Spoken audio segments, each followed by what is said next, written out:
Euh, Ensuite, donc USD 6-2, 3, 4-2, 4-2 d'abord. 4, 2, ok. Donc USD-CAD encore.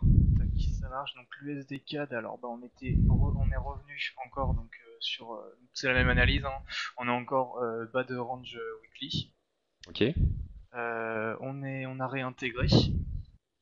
On a Alors réintégré tout ça.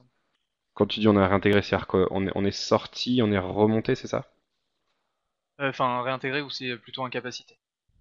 Ok, non, non, mais c'est juste pour préciser en fait que là où tu vas la réintégration, c'est si on est un tout petit peu sorti du range et on est remonté dedans. Oui, Ok, on est d'accord. Ok, donc toute cette zone-là et cette zone-là plutôt donc des achats. c'est ça, biais haussier, ouais, exactement. Super. Et Ensuite, là on est donc, sur du 4 heures. voilà, sur mon 4 heures, moi je suis rentré sur, ouais,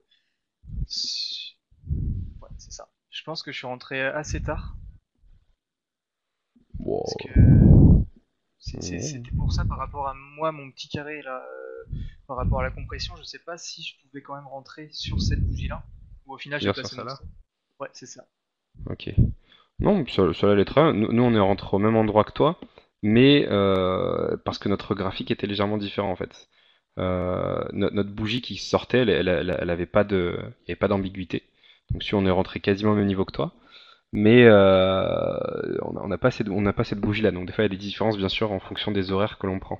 Donc non, je pense que vaut mieux attendre une bougie qui confirme un peu la cassure. À la limite, ce que tu peux faire, c'est tenter de trader plutôt le pullback. Du coup, le pullback qui a eu lieu après. Oui, c'est ça. Mais non, sinon non, je pense que t'es bien entré. Alors après, c'est chiant parce que c'est super haut.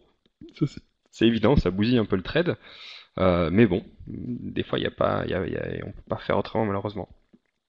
Ok. Bah c'est ça. Puis après là, c'est vrai que là sur le mon stop placé, il était vraiment en bas, enfin en dessous de la compression. Donc là, c'était Ouais, pas du tout agressif. ok. C'est vrai que j'aurais pu le mettre au milieu. J'aurais pu le mettre en dessous de mon petit travers. Ok, donc là, juste pour que tout le monde comprenne bien. Donc l'idée, c'est donc dans le bas du range, on a plutôt un biais acheteur. Là, on repasse en fait sous ce niveau qui nous indique que apparemment, bah, il y aura pas de cassure du range. Attends, je fasse un peu tout ça, voilà.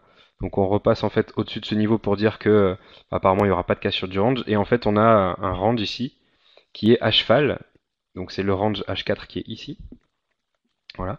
Donc le range en fait qui est à cheval avec le niveau qui était à casser. Et donc là, bah, c'était un super setup, soit haussier, soit baissier. Puisque les deux se valaient, puisque le setup baissier, ça aurait auguré d'un super trade de position ensuite, puisque c'était à la fois le début d'une tendance D1, weekly et même monthly si on regarde un peu plus haut. Et la hausse, bon bah c'était un trade sympathique, mais c'est vrai qu'il y avait moins de potentialité à cause effectivement de bah, tous ces niveaux de support résistance et puis des différents ranges. En tout cas, donc c'est bien d'être rentré là. Et du coup, là, en termes de gestion de trade, où sont les prises de Alors, bénéfices? en termes de gestion, donc voilà, un tiers, enfin un tiers c'est plutôt 30%, c'est pas un tiers vraiment, c'est Ok, 30% sur le profil de marché. ok. Profil de marché qui est donc journalier, c'est Donc ça. c'est-à-dire ici. C'est ça. Ok, Exactement, là j'avais mis ma petite croix noire. Donc un tiers dessus, et là j'ai mal géré parce que enfin pour moi je gère après enfin, je fais un peu en trois fois, ça fait on va dire 33, 33 et 33. Donc ouais, 33 sur profil de marché, 33 sur accumulation M30, en sachant que c'est un setup H4. ouais. Et là non, c'est vrai que là j'ai pas géré sur ça. Donc comme j'ai vu que j'avais pas vraiment géré, j'ai plutôt quand même attendu en voyant si on avait une réintégration H4. Ok, Donc c'était vraiment passer l'étape du... Ouais, voilà, c'est ça. ok. Bon, moi, les premiers 33%, c'est vrai que j'aurais peut-être plutôt vu sortir un peu plus tard, parce que j'aime bien attendre les réactions, mais bon, pourquoi pas. Après 33-33, ok. Alors, moi, ce que j'aime bien faire, c'est, bon, ça dépend après l'état du stop, mais c'est peut-être plutôt, je sais pas, à la limite 50 pour le premier et 25 et 25 pour le reste.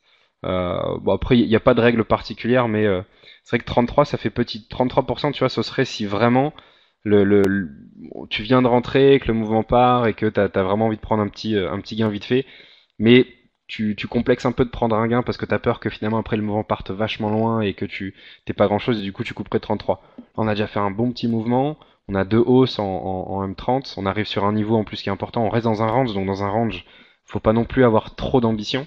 Donc je pense 50% ça aurait été pas mal. 33% c'est un peu petit. Bon, voilà, et tu penseras la prochaine fois. Ok, d'accord. Après, c'était peut-être aussi par rapport au montant de 10. Enfin, sur FXM, c'est un montant. Et Ok, c'était parce que j'avais 10. J'ai fait ok. 30. C'est par rapport.